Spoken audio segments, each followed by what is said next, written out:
uppercut, uppercut, sonic boom! Well, hello there, humans, hippies, earthlings, whoever you are, wherever you are, whatever you're doing, and if you're lucky enough indeed to be doing it too. Welcome back to the channel. I'm Bushka, and today we're going to be having a look at some combat tactics. And if you enjoy basically working on your game and getting better at Pubg Mobile like I do, striving to surviving, then stick around. We might have something to say to each other. First thing I want to talk about in the first two clips is basically the concept of stretching squads out when you're in, either in squad v squad tactics, but especially when it's solo versus squad. And that might not be because you're in a solo versus squad queue. You might just be the last guy left alive in your particular neck of the woods. And the concept is really quite simple, but the execution can be quite difficult because obviously you're dealing with a lot of moving parts. You've got people who are working as a team, trying to take out one guy. The key here is, and there's a couple of really important things to remember. If you can get a knock, you can use that. And we've talked about this before. That's the anchor, right? And this is much easier to do in TPP than it is to do in FPP. Because in TPP, you can build pressure, but you can still see exactly what's going on by third-party peeking.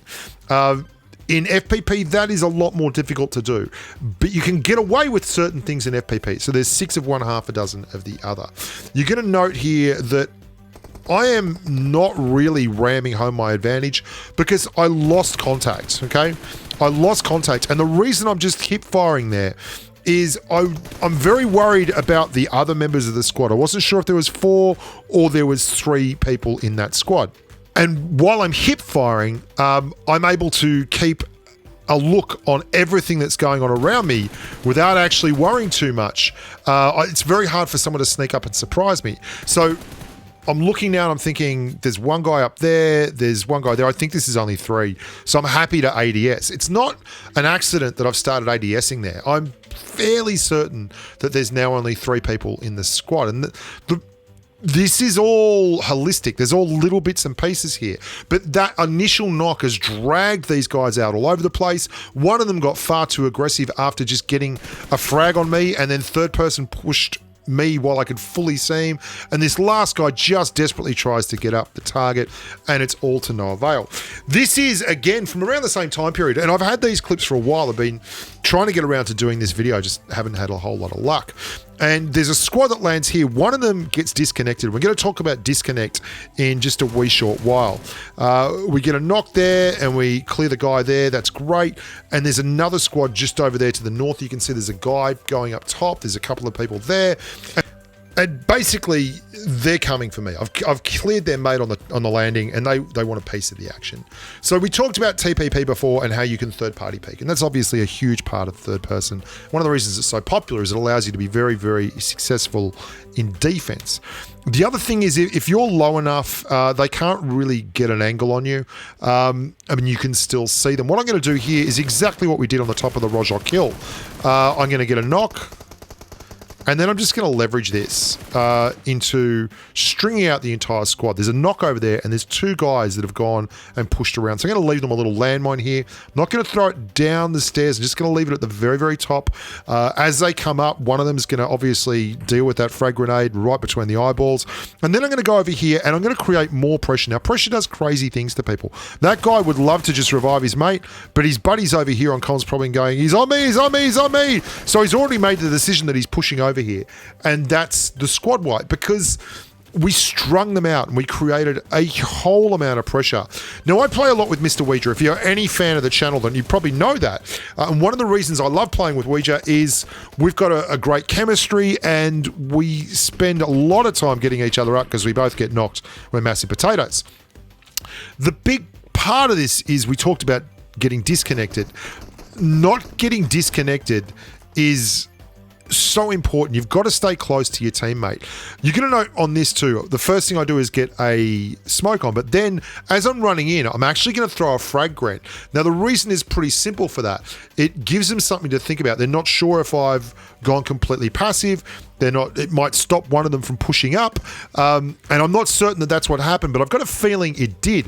One of them's pushed up really, really hard, and he, just like the last guy you saw on Rojok Hill, has become completely disconnected from his duos partner, and now he's in just all kinds of trouble. And he doubles down by being aggressive, trying to take advantage of the knock, which have just taken too long to get to, and now we just slowly grind this poor guy down. We put a little bit of damage in there. That's absolutely about making this guy come forward, because if he doesn't, his mate's going to die. Unfortunately, I put too much damage in and he bleeds out too early. It's still 6 of one, half a dozen of the other. And then Mr. Ouija's back online. We're letting him get a full heal off. We're not going to push down too easy. The Gren makes this guy move. He has to come forward.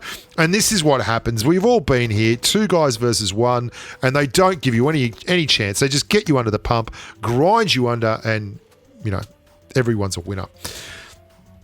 This is very much what happens here to me. You're going to see where Ouija is. I get stuck a little bit forward. Now, that's not my fault. There was a guy pushing in a car. I wasn't expecting that guy to push in a car. He's just going to push in a car. I also throw a grenade, which I accidentally get into the edge of the tree, and it comes back and nearly kills me.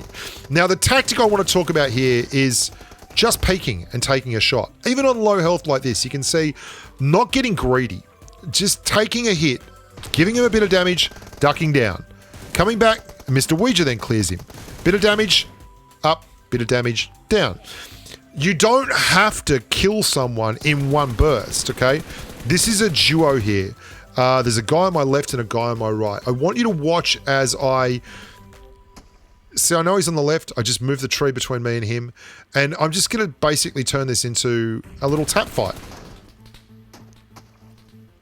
Now, I'm a little worried there. I'm not sure what gun he's got. I'm thinking that it sounded like there was a grazer around here, and it's not actually this guy that's got the grazer. I'm just moving around, trying to get a better overlook. And then I'm just peek firing. I just want to get a couple of little bits of damage into him every once in a while. And there's no need. There we go. Got a hit. Got another hit. He falls over. You don't have to stay out in those peaks. Let's talk about the highway. The highway for us is... And this is a great example of it. These couple of engagements here for Ouija and I. The highway is where, also the way the zone is working and the way the circle is compressing, that high volume areas like San Martin, Hacienda del Patron, Picado, they get shifted towards each other a lot. This hill is one of the great spots. There's another one just near Picado that's very much the same. In fact, there's a couple of these that we use regularly, and they get a lot of vehicle traffic through them. And you can sometimes, like, you don't usually get as lucky as we have here. You'll sometimes pick a car up or so, but we end up getting 3 duos or 4 duos come through here, and we actually had a ball with this. This is running the Mark 47. This is a while ago as well. I've been desperate to make these videos, but anyway, you can see what I mean. This is getting a lot of traffic. There's a lot of busted ass cars all over the place, and then there's another mob come through as well, just as we're about to take off. It's all about reading the map. You've got to look at the map and say, hey, point A to point B. They're 2 hot drops. The flight path's got to be right. But if you start factoring those things in, like if you're dropping in the plane in Hacienda del Patron and it goes between Hacienda del Patron and Picado, you know that along that flight path, there's going to be a lot of people have dropped. And if the zone shifts one of those towards the other, an area like this becomes absolutely red hot, and you can have a lot of fun in these situations by getting the overlook first. And I love this. Ouija and I do a lot of this gatekeeping and holding out, as they call it in other games. But I like to say gatekeeping. It makes a lot more sense to me that it's gatekeeping rather than holding out, but whatever works for you. And it can be great to add to your frag count, and it's a great way to improve your tactical awareness. If you look for these things during maps, then you can absolutely have a great time. And there we go. That poor bloke was dressed up as a bot as well. He was doing well. I hate when people do that. It freaks me out. They dress up as bots, and you just don't know what's going on. Finally, we're going to talk a little bit about this stuff that goes on at Mill Base. This is torture. There is a real problem with this drop. If you drop Mill Base, you've got to be really, really conscious of the fact that it's a big area and you can get carried away thinking you've cleared stuff, and then voila, as you're rotating through to loot other areas, it's like, oh, dude, there are people freaking everywhere. I've got to tell you, this is... Actually, I'll show you this and then I'll show you the Alamo. And I'll talk to you about the Alamo as well. The Alamo is one of my favourite spots on Erangel. And it is, in fact, one of the coolest places to be when the circle comes your way. These guys are all rotating in from the factories outside. And you're like, wow, we thought this was clear. It really wasn't clear. And it's still not clear. And we lose one of our amigos there. Not much fun, but, you know, that's how the cookie crumbles. Always be careful at mill base about your rotations after you've cleared, like, your particular area. It's guaranteed there's probably one or two more sneaky grubs all over the place. This is the Alamo. If you've ever visited the Alamo in San Antonio, Texas, and I have, again, there we go. See that little peak? And then a repeak. Basically, just not getting greedy. Especially if you're on high ping, you'll get more in tune with this stuff, because high ping can absolutely brutalize you with that stuff. The Alamo is like just a low structure that was surrounded by a whole flat area, and this is what you're looking at here. This is the Alamo for us. I love this spot. It's out in the middle of a wide open plain. It's outstanding if you've got sniper rifles, and it's so far away from everything that if you get shot, a squatter has to be really good to get there before the knock's up and you're back online, because, you know, it's a 7 or 8 second drive in a car. They've got to basically get the knock, get there in the car, and hope that they do it inside of, say, 10 or 12 seconds.